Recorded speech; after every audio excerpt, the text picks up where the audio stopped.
usicheze na watawala wala usichezee tawala, bali watawala wenyewe wako hatarini wanapokuwa kwenye utawala.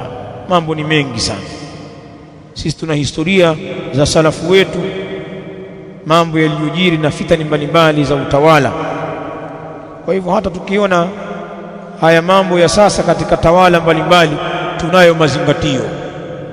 Sisi tutafanya ule wajibu wetu kwa kadiri ya uwezo wetu, lakini kwenda kuchezea sharubu za Simba hatuthubutu sisi mambo hayo.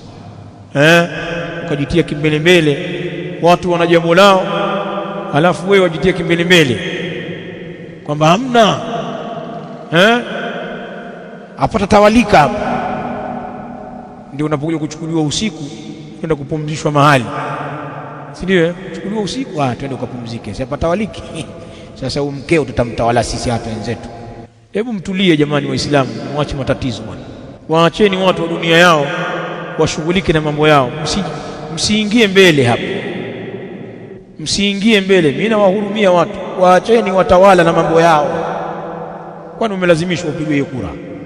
Wenyewe wala kulazimishwa, wanakuambia ni haki yako, usiache haki yako ya msingi. Sasa umekasirika, umenuna, ukijifungia ndani kwako ile siku ya kura usitoke, kwani wanakutoa na pingu? Hakuna virungu wala utatolewa kwa pingu. Utaambiwa tu bwana, umejinyima haki yako bwana, ulikuwa una haki uje kutiki pale. Basi watasikitika tu kwamba umekosa haki yako na nini, lakini maisha yataendelea, utakula dona lako na wao wataendesha maviete yao, halafu mwisho siku tunakufa pamoja tu. Hiyo ndio raha hiyo, ndio wao watapigiwa mizinga, wewe unaombewa dua.